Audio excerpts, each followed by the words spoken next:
दोस्तों इस वक्त डोनाल्ड ट्रंप के माइंड में क्या चल रहा है it is very hard to predict actually. After 20 Jan 2025 वो एज अ प्रेसिडेंट के तौर पे हमें दिखेंगे यूनाइटेड स्टेट्स ऑफ अमेरिका के। लेकिन इस बीच काफी इंटरेस्टिंग इवेंट्स देखने को मिल रहे हैं। इंटरेस्टिंग हमें काफी सारे स्टेटमेंट्स देखने को मिल रहे हैं डोनाल्ड ट्रंप से। अब देखो हाल ही आप सबको पता है कि डोनाल्ड ट्रंप ने टैरिफ को लेकर काफी सारे स्ट्रिक्ट बातें की हैं, राइट। अब जिसके बाद जस्टिन ट्रूडो का कहना है कि देखो ये जो कुछ भी ट्रंप कह रहे हैं ये ठीक नहीं है। अब इसके बाद ट्रंप क्या बोलते हैं, देखो Canada should become part of US, ये ट्रंप का कहना है। आप समझ सकते हो ये कितने बड़ी बात है यहां पर। और देखो ऐसा नहीं कि ट्रंप यहां पे रुक जाते हैं, वो एक कदम और आगे बढ़कर इस बात को भी आगे रखते हैं कि देखो आज हमारी यूएसए में टोटल 50 स्टेट्स हैं, राइट। अब एक काम करो, तुम हमारे साथ जुड़ जाओ, हमारा 51st स्टेट बन जाओ। अब इसके साथ तुम यहां पर देखो as a prime minister Canada के को आज लीड कर रहे हो, तो हम तुम्हें एज अ गवर्नर यहां पर अपॉइंट कर देंगे। तो यहां पर ट्रंप ने कहा है, he suggested that Canada should become 51st state and offers Trudeau to become its governor. अब यहां पर हुआ क्या है, देखो एक्चुअली जो मेजर इश्यूज आज के वक्त में कनाडा के साथ में है, पहला तो एक इमिग्रेशन का इशू है और दूसरा ट्रेड का भी प्रॉब्लम्स है, राइट। और इस पर्टिकुलर प्रॉब्लम्स को लेकर ट्रूडो ने रिसेंटली रिमार्क किया था अबाउट 25% टैरिफ, जो कि आज के वक्त में बात कर रहे थे स्पेसिफिकली ट्रंप कि 25% जो टैरिफ है ऑन कैनेडियन गुड्स ये लगाने की बात कर रहे हैं, जिसके ऊपर एक्चुअली ट्रूडो ने क्वेश्चन उठाया था। तो ये सारा कुछ जो एक्चुअली कहा गया है रिसेंटली ट्रंप के द्वारा, ये कितनी आज के वक्त में, क्या ये बस एक धमकी है या फिर ये बस एक मजाक के तौर पे कहा है, बहुत कुछ समझने को है इस लेक्चर में। So but before starting this lecture I welcome you to Shriram's IAS, serving the nation since 1985. अब ऑफलाइन हो या online, we are the lifeline.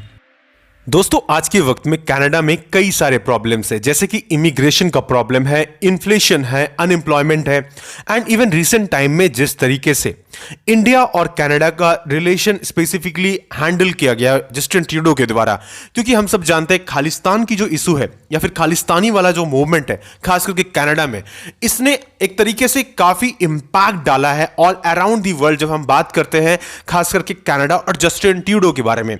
अब देखो इन सबके साथ एक और बहुत बड़ा प्रॉब्लम है जस्टिन ट्रूडो की गिरती हुई पॉपुलैरिटी, क्योंकि 2025 में है इलेक्शन कनाडा में एंड मोस्ट प्रोबेबली ऐसा लग रहा है देखकर कि यहां पर जस्टिन ट्रूडो की गवर्नमेंट गिर सकती है। इवन जो एनडीपी है उसने भी यहां पर कहीं ना कहीं अपना हाथ पीछे कर लिया है जस्टिन ट्रूडो की पार्टी से। एंड अभी जो इकोनॉमी को हैंडल किया गया जस्टिन ट्रूडो के द्वारा, इस पर भी सवाल उठते आए हैं। अब इस बीच होता क्या है कि देखो जैसे ही डोनाल्ड ट्रंप यहां पर जीतते हैं इलेक्शन, उन्होंने ऑल अराउंड दी वर्ल्ड एक मैसेज सेंड किया है कि हम जितने भी ट्रेड है, जो ट्रेड पॉलिसी है यूएस में, इसको हम बदलने वाले हैं। मतलब खास करके यहां पर हम बात करने वाले विद रिस्पेक्ट टू टैरिफ्स में बड़े चेंजेस देखने को मिलेंगे। और इसीलिए यहां पर हम देख रहे हैं क्या कि यहां कनाडा पर भी उन्होंने बात किया है 25% टैरिफ को इंक्रीज करने का। जैसे कि फॉर एग्जांपल उन्होंने इसके साथ यह भी कहा था कि ब्रिक्स कंट्री अगर लेट से जितनी भी ब्रिक्स कंट्रीज है अगर वो करेंसी लॉन्च करती है ब्रिक्स की, तो उस केस में हम 100% टैरिफ लगा सकते हैं इन कंट्रीज के ऊपर। लेकिन अभी देखो कनाडा के ऊपर में डायरेक्टली ऐसा कहा है। अब इस सिचुएशन में यहां पर जब हम देखते हैं तो कनाडा आज के वक्त में ऑलरेडी काफी ज्यादा आप समझ लो कि चीजें ठीक नहीं चल रही उनके लिए, और इस बीच ये टैरिफ इंक्रीज करना उनकी इकोनॉमी के लिए एक बहुत बड़ा सरदर्द हो सकता है। तो इन्हीं सारी सिचुएशन को समझते हुए जस्टिन ट्रूडो जाते हैं डोनाल्ड ट्रंप से मिलने के लिए, एक ऑफिशियल मीटिंग रखी जाती है। अब वहां पर ये मीटिंग क्या होता है ठीक से आई थिंक बहुत ज्यादा ठीक रहता नहीं है। जब मीडिया वाले इनसे पूछते हैं तो ये क्लियरली कुछ कहते हैं नहीं कि टैरिफ को लेकर जो आप बात करने गए थे इसमें क्या चेंजेस हुआ एक्चुअली, क्या यहां पर स्पेसिफिकली ट्रंप ने मान लिया आपका बात, क्या वो नहीं लगाने वाले, तो ऐसा कुछ भी आंसर वो नहीं देते हैं। लेकिन इस बीच एक यहां पर जो स्टेटमेंट है डोनाल्ड ट्रंप का, ये वायरल हो जाता है कि देखो जस्टिन ट्रूडो साहब, अगर आप अपने कनाडा को अच्छे से लेट से हैंडल नहीं कर पा रहे हो, अगर इतने ही प्रॉब्लम्स है आज के वक्त में कनाडा में, तो आप ऐसा क्यों नहीं करते हो कि यूएसए का पार्ट डायरेक्टली बन जाओ, right, as a 51st state के तौर पे, राइट। तो इस तरह की बातें जो है क्या स्पेसिफिकली डोनाल्ड ट्रंप ने यहां पर कहीं मोस्ट प्रोबेबली कही है। एंड अभी हमें ऐसा लग भी रहा है क्योंकि रिसेंटली सोशल मीडिया में डोनाल्ड ट्रंप ने एक पिक्चर शेयर किया है, राइट।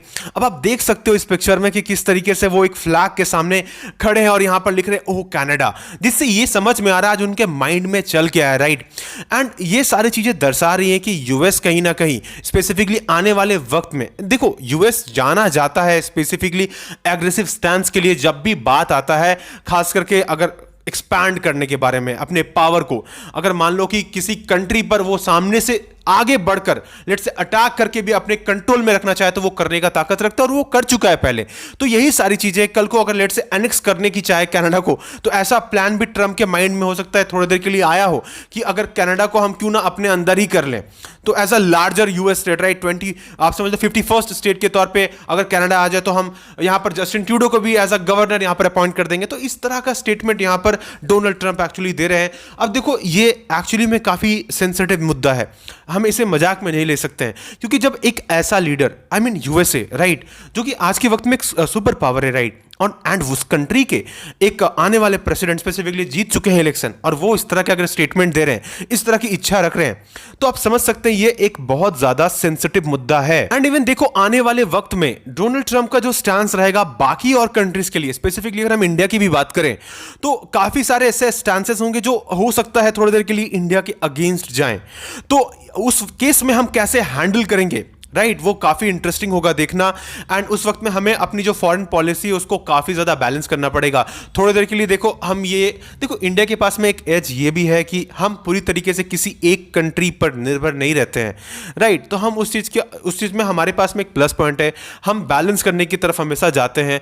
हमारा कभी भी स्टैंड ऐसा नहीं रहा है फॉरेन पॉलिसी में कि हम किसी एक पर्टिकुलर ब्लॉक की तरफ में हम झुक जाते हैं, नहीं, हम अपने इंटरेस्ट को देखते हैं एज अ कंट्री, राइट। हमारी जो अपनी सॉवरेनिटी है उसको हम अच्छे से समझते हैं, और हमारी जो स्ट्रैटेजिक ऑटोनॉमी हम जिसे कहते हैं उसे हम समझते हुए काम करते हैं। तो इस वजह से देखो, आने वाले वक्त में आपको डोनाल्ड ट्रंप का इस तरह का काफ़ी सारा स्टैंड देखने को मिलेगा, जो कि काफ़ी इंटरेस्टिंग तो होगा। इसके साथ वर्ल्ड किस तरफ जाएगा, ये भी अपने आप में काफ़ी सारे क्वेश्चन मार्क से आने वाले वक्त में इसके आंसर्स हमें मिलेंगे। बट इन सब के लिए आपको जुड़े रहना है श्रीराम साइज के साथ। एंड अगर अभी तक आपने सब्सक्राइब नहीं किया इस चैनल को, तो जल्द से जल्द कर लीजिए इसी तरह के अपडेट्स पाने के लिए। And at last, may God bless you all.